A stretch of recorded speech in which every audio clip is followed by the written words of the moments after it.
No sneaky recording for you. I know, right? It sucks now. I got to figure out how to read. I have to figure out how to read. I got to go to Chat GPT to figure out how AI I can turn this off so I can, record. Right. So, welcome back to the podcast. Alli, how are we doing today? Well, I would say we're going backwards, because the spring decided to go back to winter. And there's literally a battle happening right now. Now, when this episode comes out, maybe we'll be in full on spring. Right. However, I think it fits really, really well with what we're going to dive into on today's episode. Because if you're not aware of the seasons changing and how Mother Nature and the Southern Hemisphere, the Northern Hemisphere are literally duking it out right now, who is going to win the battle for warmth versus cold versus, wind and snow and rain? Well, we're in it right now. But unfortunately, we have gone back to winter. It's currently snowing, and it's April at the time of this recording. I must be on the south side of that line because it'll be mid 50s here today. But you're right. You're talking about conflict and what we just had this great conversation with Gwen Hill. Yeah, I mean, wow, there's so much going on. And and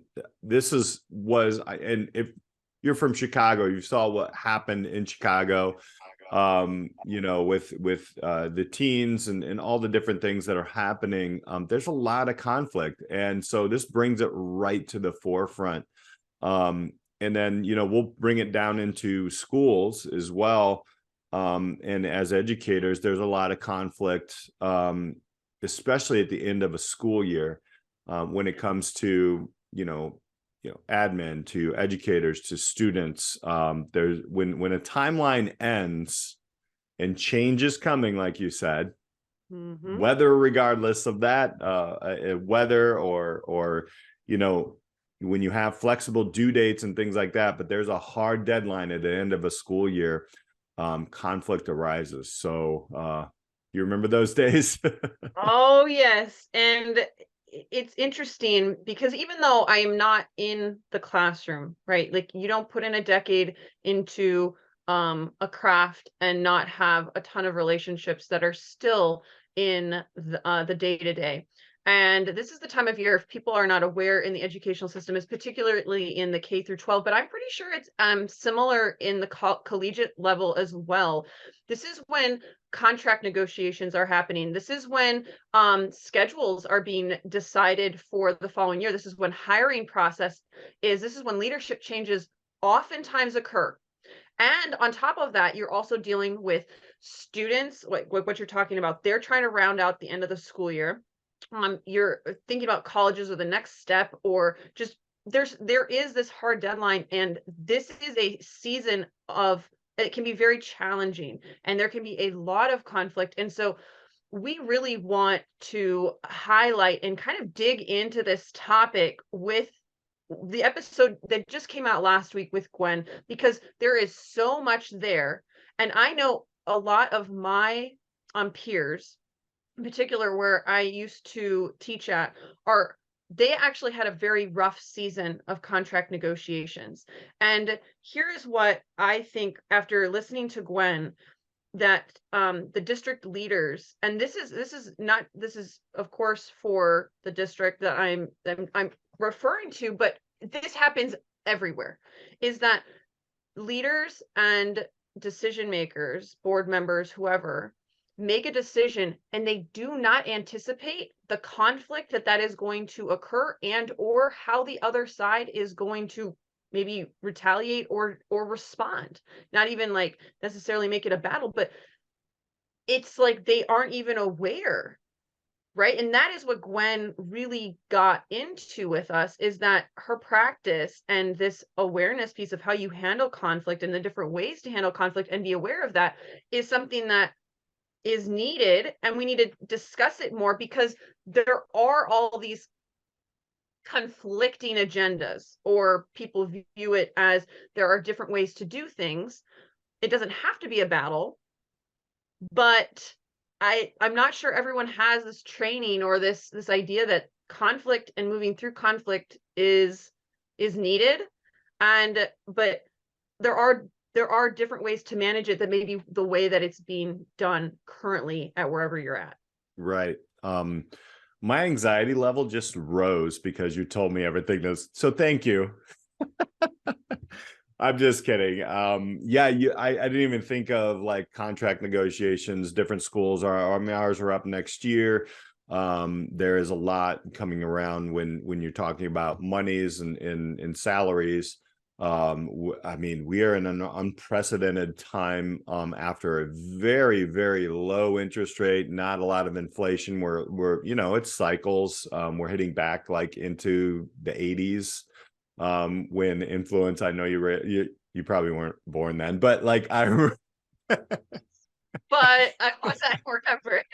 so like fuel prices, all these different things, like you calculate all these different things. I'll stick with negotiations right now, right? Like, and this is just for everybody. Like I realize, and then you have to deal with like there's taxpayers, right? And there's all these different entities that come into play. And then there's this timeline where I always think when I travel to work, depending on fuel prices, right, that will change how much I spend during a month, right? And from this year to last year to obviously the previous years, and when we were in a pandemic, we still had to go in, but I mean, gas was a third of what it is now. So like that has an impact on how much you make, the cost of goods sold, all these different things.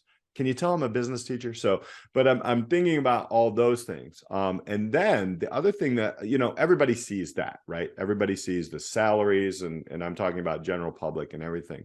The other things that a lot of people don't see, which I love that, you brought them forward, is I've been on both sides when it comes to scheduling for people the next year, which is extremely stressful. As a matter of fact, in a lot of schools, they'll call it the war room, right? They will, get people together.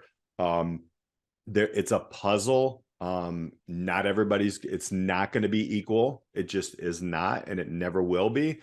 But people are seeking that, equity when it comes to classes and different, it doesn't happen. There has to be open communication. If you've seen both sides of it, now you've seen the conflict styles, right? So that's another thing. Even administrative shifts, right? We have a lot of those new positions, people moving positions, teachers moving to administration moving out, all these different types of things. A lot of questions for the next year. And we haven't even gotten to the students and our clients, is what I call them, right? Who have, some, they're on a graduation requirement, right? They're sitting on something that they have to do, or they won't get that diploma. They may have, or even if they're before that, they may have to go to a summer school, or they may have to make it up online, or however your school does it, right? I'm not here to say all of this is perfect. It definitely isn't. And then you also have parents that are also saying, what can my student do? First communications, after you've communicated with them over and over again, are coming in now. So if you can imagine, right, you tell somebody, and this is for kind of our non-educator or the parents, like, you tell somebody 50 times, starting in December, you're driving with a low tire. Your tire is low. You probably should get that fit. Your tire is low. January, February, March, April, May. The tire blows. Your car like gets into an accident, and now you don't have a place to drive your car because you didn't listen, or you didn't move on that. And then they're like, well, how do I fix it now? Right? That's actually what happens. I get it. Life happens. People are busy. I'm a parent, of high school students. So there's a lot of conflict. But when you pull these things down, one of the things I do, Alli, is talk with my students. We have an advisory, and I have freshmen this year. So I just pull down the curtains. And I'm like, guys, you're going to have educators, teachers that are going to snap at you, and take it with a grain of salt, but here's why this is happening, and you Yep. go through it. And kind of like I what Gwen said. I remember doing the same thing. We had an advisory type class time, and those students, you saw in a really a non-teaching capacity, like you weren't grading them, assessing them. And, they would, kids bring in their stress, kids, and they carry it for whatever, whether it's just internally, they are stressed about their own grades, or it's coming from external sources, parents, families, other mentors, coaches, etc. But a lot of them, and the communities, I mean, this is why we have these types of conversations. There are layers to usually a situation beyond just the transaction. And it's like I'm picturing Gwen with that ball of yarn and everybody throwing it in there. It's like you can have this student or a negotiation or whatever, and you're throwing your ball of yarn, but there's a bunch of other people that are throwing yarn into the mix, and it can get messy really quickly if we're all just looking at our ball of yarn and wanting to pull on that and not considering like the layers that are occurring in education. But pulling back the curtain and being like, look, this is what's going on outside of maybe what you're seeing, and pulling back that curtain. I always found those conversations to be extremely beneficial to students and showing them a bigger picture. And it is that awareness piece. Mm-hmm. You can avoid so much conflict by being aware of like a different side, perspective, viewpoint than your own, and being really open-minded to that. And it's this spirit of open-mindedness. And right, like, I mean, you said you called it the war room.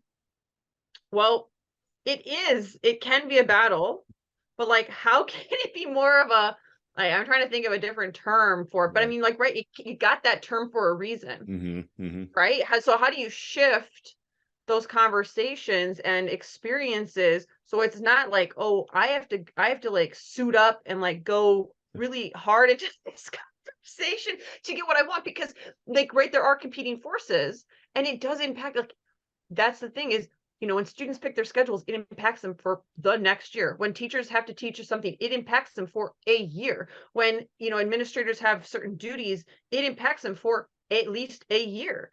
And all of those decisions, there's so many like ripple effects there. And I know that, like, as an educator, I brought my best when I had the teaching schedule that was really good for, Mm-hmm. you know what I mean? Like, I wasn't every single day being like, oh, I have this awful schedule, like it grinds you. And like, you're like, for this year. And then I know there are so many teachers and educators out here, and like, who are going to relate to this. You're like, okay, I just have to get through this year, and then I'm going to get this better schedule or something next year. And then you get locked into that Yep. bad one because it works for the puzzle. Mm-hmm. Like, Yes.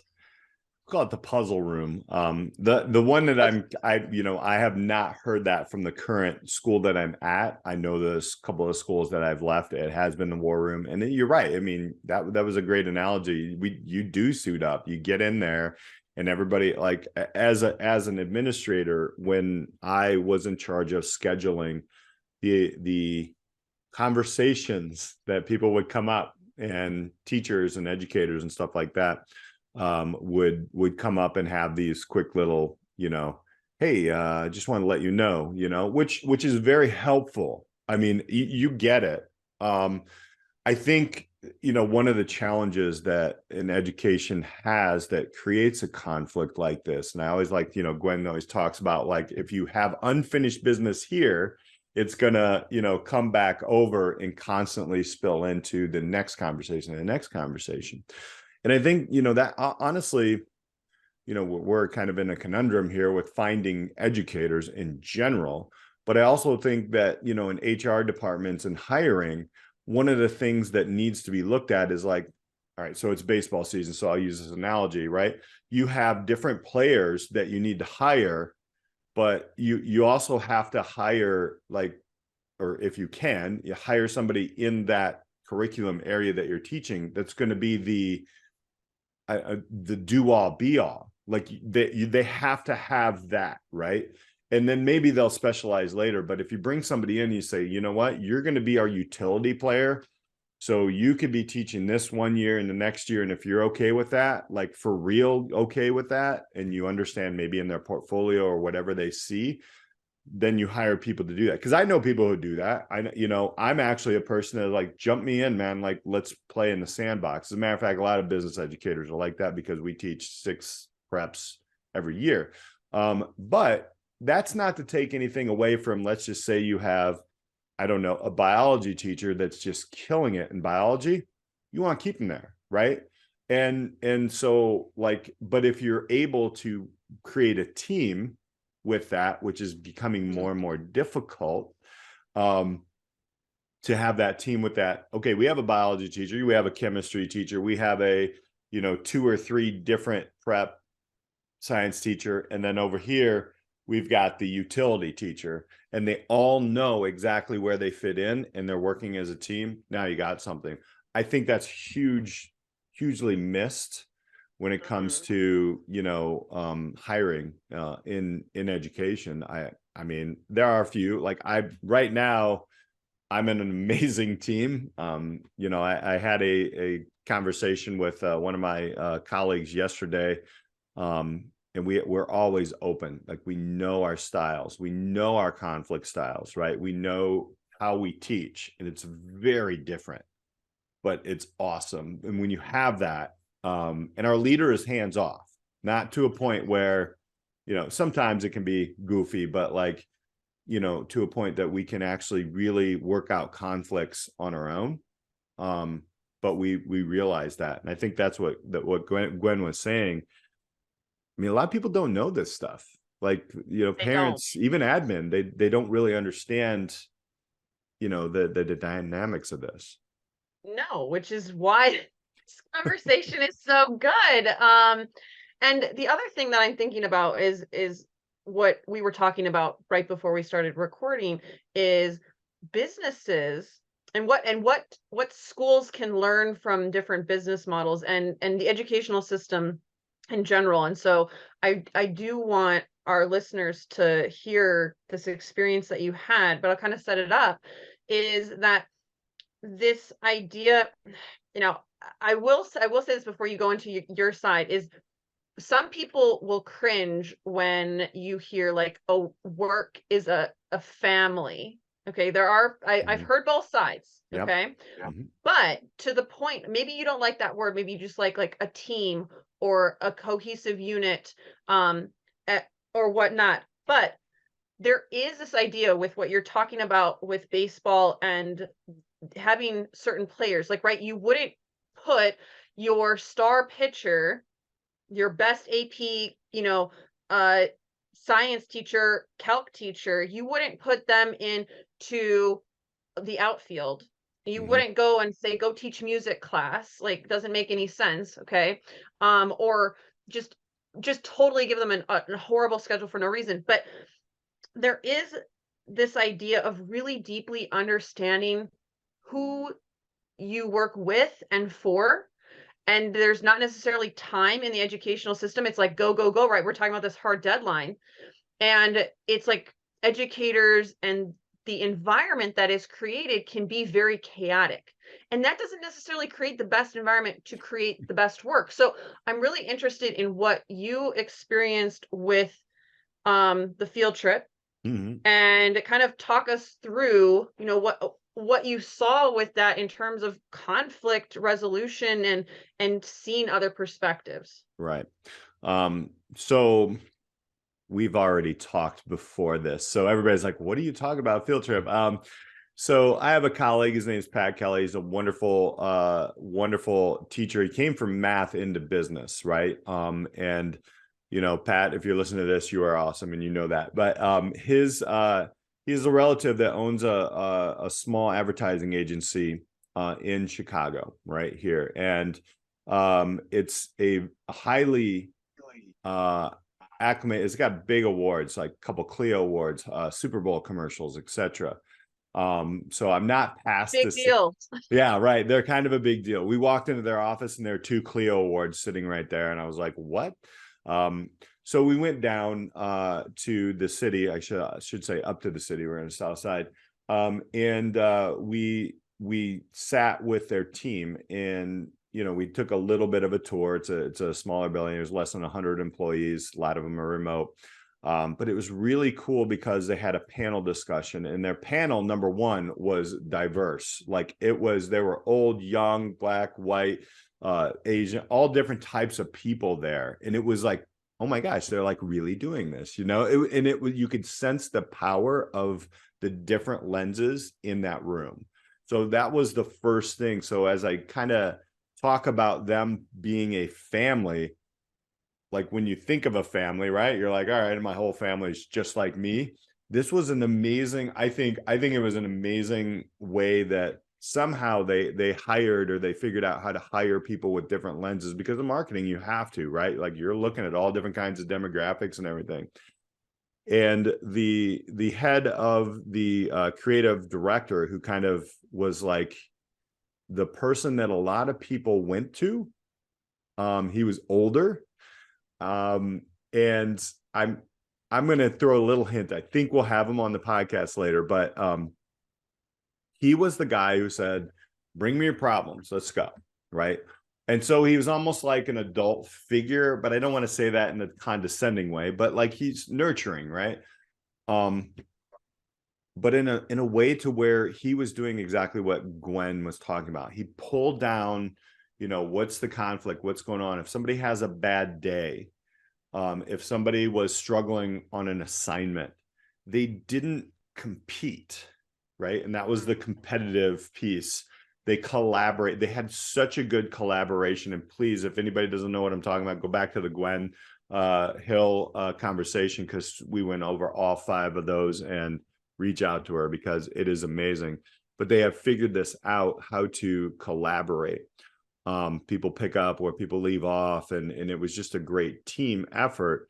But it was what I asked the question. I'm like, so how did you get here? Like, how did you get here? Because students in high school, you got like the one kid on a team project. They're worried more about the grade than everybody else. They're going to do everything. Everybody else is going to ride coattails. We know this happens. So how do we get this to work? And he was like, well, what we do here is that family. He's like, we are a family in a way that we understand the human behind the work. So we have just quick meetings, weekly, monthly meetings, gatherings, bowling trips, whatever. And it's part of the work day, right?